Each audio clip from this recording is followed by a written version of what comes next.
muito importante. Talvez um dos mais importantes do ano.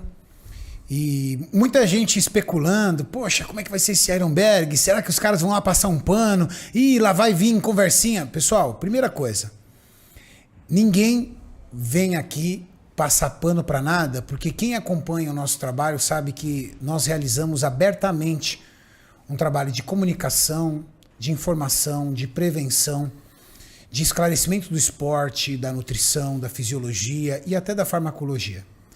Mas é muito importante, dentro do maior podcast de musculação e fisiculturismo do Brasil, que é o nosso, a palavra e nos posicionarmos. Só que talvez eu não seja a pessoa mais adequada para isso. Talvez o Júlio não seja a pessoa mais adequada para isso. Talvez o Itinho não seja, que são os âncoras do podcast. É muito pertinente trazermos profissionais que trabalham, que estudam e que atuam nessa área.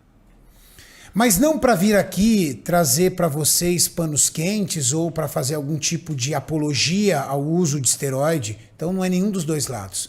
É para trazer informação técnica, estudo, base científica, farmacologia, para que você, atleta amador, consiga entender quais são os passos que você tem que caminhar e quais são os riscos que você vai ter que assumir. Para você, atleta profissional, entender como você pode chegar no ápice da sua carreira, que é o Mr. Olímpia, mas ainda ter condições de ver seus filhos crescerem. Mas, principalmente, para você, praticante da musculação avançado, que faz uso de drogas recreativas, para entender a diferença do que é o uso de hormônio esteroide por parte de atletas e por sua parte. E se há algum tipo de relação da interação dessas drogas com outras drogas. Drogas de festa, álcool, entre outras. Entender também o que significa uso e o que significa abuso. E quando a gente coloca dentro do universo esteroide, o que as pessoas compreendem ser hormônio esteroide e o que são outras substâncias muito comum utilizados na alta performance que também são agressivas para a saúde ou até mesmo para o sistema cardiovascular, que é o que vai bater muito aqui. Esse final de semana nós tivemos uma perda absolutamente lastimável. No Mr. Olímpia nós tivemos a perda de George Dabu, que era um grande atleta, um exponencial que vinha numa evolução incrível, desde a sua carreira na Classic Physique até a sua carreira na 212, que já chegou pesado. Perdemos esse incrível atleta na véspera da pesagem do Mr. Olímpia. Maurício, eu vou pedir para você, por favor, colocar as imagens de George Dabu enquanto eu vou falando, para a galera conectar aí de quem nós estamos nos referindo. E essa perda, eu não tive a oportunidade ainda de saber se houve ou não a abertura da causa-morte dele, mas houve especulação demais. Falaram em insulina.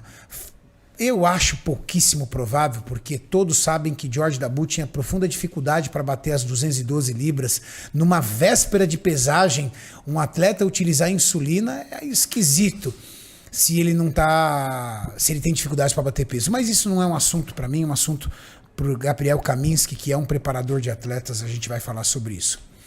Houve especulação por parte de abuso de diuréticos. Nós vamos entender e vamos conversar aqui com os especialistas aonde um diurético pode se tornar letal, quais são as ações que um diurético em abuso causa no nosso corpo. Uma série de fatores. Nós vamos estudar um pouco também da morte em outros esportes, para entender se o fisiculturismo está dentro ou fora da faixa de morte.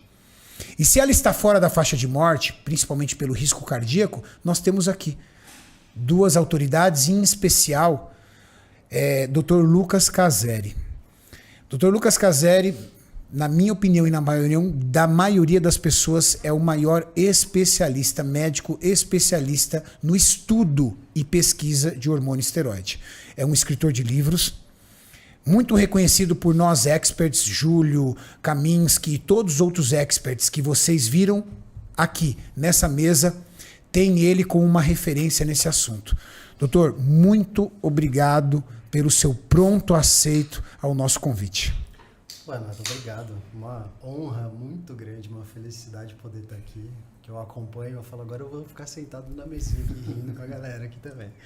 Então, o Júlio, que eu não conhecia, conheci agora também, o Vitinho também. O Câmbio eu já conheço faz tempo. Então, vai ser um prazer. E eu vou dar o meu melhor aqui para contribuir com todo mundo para que a gente possa, como eu sempre brinco, né, separar o joio do trigo. Deixar as coisas preto no branco, sem emoção, sem defender, né? Sem, como eu sempre digo nos meus livros, né? Sem ser apológico e sem ser demonizatório. A gente entender com um olhar crítico o que é uma coisa, o que é outra, o que a gente pode falar, o que a gente não pode falar com relação a tudo isso, né? Desde as adaptações cardiovasculares, desde eventualmente o uso, os efeitos da testosterona, dos esteroides anabólicos no sistema cardiovascular e, eventualmente, se a gente for falar também de outros efeitos. Mas a minha praia, onde eu gosto de atuar, realmente é nisso. É pesquisando, é estudando. Eu atualmente estou no doutorado dentro de uma instituição que é o Programa de Saúde Baseada em Evidências, né? Onde a gente...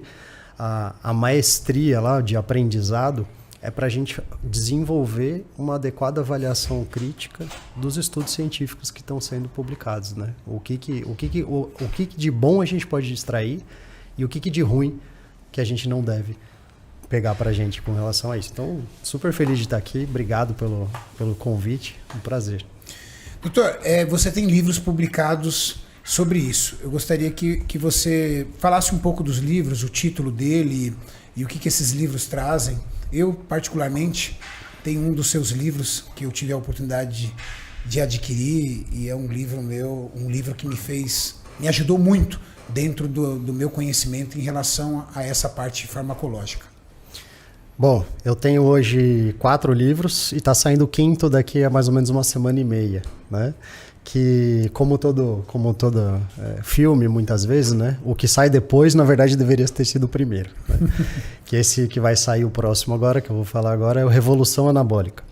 A Revolução Anabólica é uma série documental que eu já tinha feito, de alguns vídeos, já mudei o formato várias vezes na internet, que é para abordar desde a história do esteroide anabolizante, aonde ele foi crescendo, o desenvolvimento do mercado paralelo, por que aconteceu isso, o papel da internet, como que foi surgindo entre os atletas, como que isso foi disseminando para outros públicos de uso, como é o uso hoje, quais são os posicionamentos das sociedades, o que está errado nisso. Porque se a gente quiser ajudar realmente as pessoas, talvez não sejam os posicionamentos que cientificamente comprovado, talvez não sejam os melhores.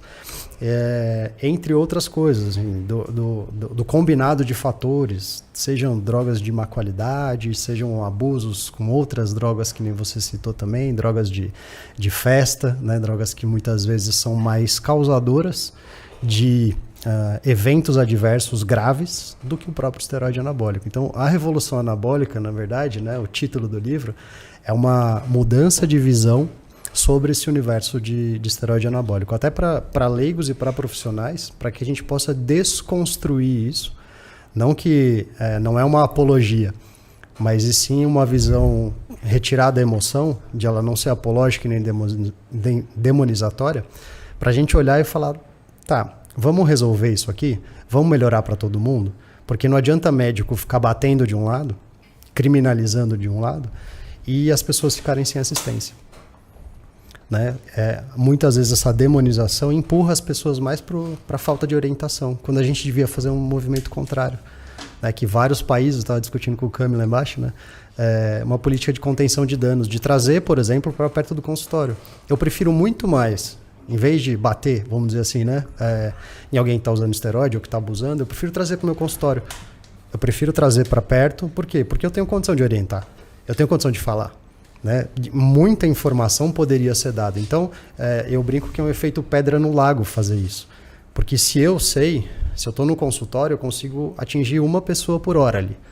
Se eu tenho 10 pessoas fazendo isso, são 10 pessoas por hora. Mas se eu tenho 1000 médicos fazendo isso, eu tenho 1000 pessoas em 1 hora fazendo isso. E aí você multiplica por número de horas e multiplica por 1 ano, que você vê quantas milhares de pessoas nós não poderemos ajudar, simplesmente por ajudar, não é nem para prescrever, mas simplesmente por orientar, por acompanhar essas pessoas. Então esse é o primeiro, que vai ser, a linguagem é super acessível para todo mundo, qualquer pessoa vai poder ler, leigos e profissionais. Os outros livros, Mauricião, se você puder procurar aqui, colocar na tela os livros do doutor, os outros livros quais são, doutor? Eu tenho um que chama Esteroides Anabólicos Androgênicos, os conceitos fundamentais. Eu fui o primeiro médico maluco que escreveu, documentou. Esse eu li e ele é incrível. É aquele primeiro ali, ó. É, na Amazon tem, né? Esse aí, ó. Esse é um livro que eu indico, tá, gente? Esteroides Anabólicos Androgênicos. Esse livro, eu tenho ele e é um livro muito didático, fácil de entender, fácil de ler. Eu procurei colocar as informações que tem no empírico, que a gente sabe, mas uma introdução mesmo da crítica científica sobre esse assunto, né? E aí logo depois eu fiz o terapia de reposição de testosterona, que aí é terapêutico, né? É para tratamento do hipogonadismo mesmo. Tem um e-book de creatina, que diz suplementação. Tem o livro de soja, como você sabe, eu falei, Sei, né? Esse livro de soja é o livro de cabeceira de todo vegano. Bastante polêmico, né? Não, muito polêmico, mas muito bom. Esse livro, eu já cansei, inclusive, amiga minha, não sei se ela está assistindo, a Fernanda Fê, lá de Balneário,